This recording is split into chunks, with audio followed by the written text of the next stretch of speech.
السلام علیکم ناظرین، ڈرامہ سیریل تیرا وعدہ کی نیکسٹ ایپیسوڈ میں دکھایا جائے گا کہ حمزہ کو جب یہ سچائی پتہ چل جائے گی کہ واقعی ہی غلطی اس کے بڑے بھائی کی تھی اور فرح سچی ہے، تو اسے بہت زیادہ افسوس ہوگا، اس کی ماں کو بھی، کہ ہم نے ہانیہ اور اس کی فیملی کی اتنی زیادہ انسلٹ کروا دی اور بارات ایسے ہی واپس لے آئے۔ اور ہانیہ کا بھی رو رو کر برا حال ہے کیونکہ اسے حمزہ سے محبت ہو چکی تھی۔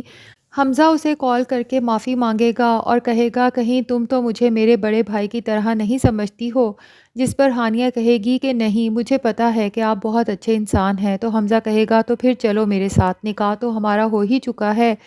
میں تمہیں اپنے ساتھ ہی لے کر جاؤں گا۔ ہانیہ اپنی فیملی سے بات کرے گی اور ہانیہ کی خوشی میں سبھی خوش ہیں تو وہ بھی مان ہی جائیں گے اور ہانیہ کی رخصتی کا ایک دفعہ سے پھر پلان بن جائے گا۔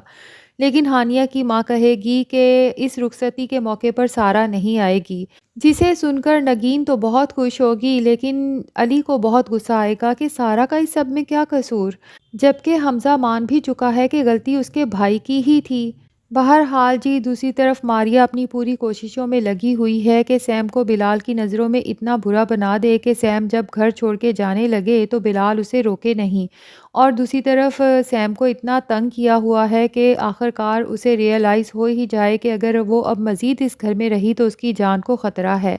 میڈ کو کہہ کر اس کے کھانے میں عجیب عجیب سی دوائیاں ڈلواتی رہتی ہے، جس سے سیم سارا دن سوئی رہے گی اور جب اٹھے گی تو اسے چکر آتے رہیں گے، اسے کچھ سمجھ نہیں آئے گا کہ اس کے ساتھ ہو کیا رہا ہے۔ تو آخرکار وہ بلال سے کہہ ہی دے گی کہ پلیز مجھے ڈاکٹر کے پاس لے جاؤ، مجھے اچھا محسوس نہیں ہو رہا، جس پر ماریہ کہے گی کہ سوری سیم، ہم لوگوں کا تو کھانے کا پلان ہے باہر، تو فی الحال تو ہم تمہیں ڈاکٹر کے پاس نہیں لے جا سکتے، جس پر سیم کو بہت افسوس ہوگا۔ وہ اپنے بھائی کی طرف دیکھ کر کہے گی کہ کیا تم لوگوں کا کھانا مجھ سے زیادہ امپورٹنٹ ہے،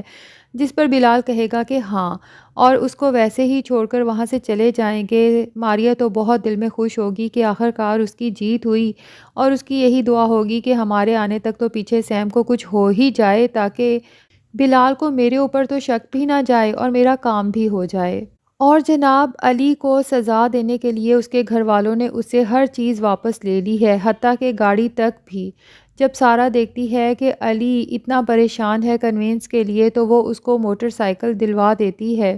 اور ریحان کی اچانک سارہ اور علی پر نظر پڑتی ہے اور موٹر سائیکل پر بھی، تو ریحان دیکھتا کا دیکھتا رہ جاتا ہے کہ مجھے تو اسی لیے چھوڑا گیا تھا کہ میں فائنینشلی اسٹرانگ نہیں ہوں، تو اس کے بعد سارہ نے کون سا مارکا مار لیا، ایک موٹر سائیکل والے کے ساتھ شادی کر لی، جبکہ آج میں رینج روور میں گھوم رہا ہوں۔ اگر سارہ تھوڑا انتظار کر لیتی تو شاید آج سارہ میرے ساتھ ہوتی۔ اب یقیناً ریحان پوری کوشش کرے گا سارہ کو اپنی طرف اٹریکٹ کرنے کی، اور اس کی یہی کوشش ہوگی کہ سارہ علی کو چھوڑ کر اس سے شادی کر لے۔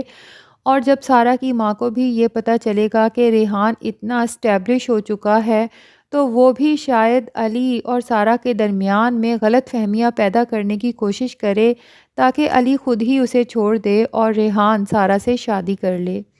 تو یہ سب ہمیں پتہ چلے گا آنے والی ایپیسوڈز میں۔ اگر آپ اس ڈرامے سے اپڈیٹڈ رہنا چاہتے ہیں تو اس چینل کو سبسکرائب کر لیں۔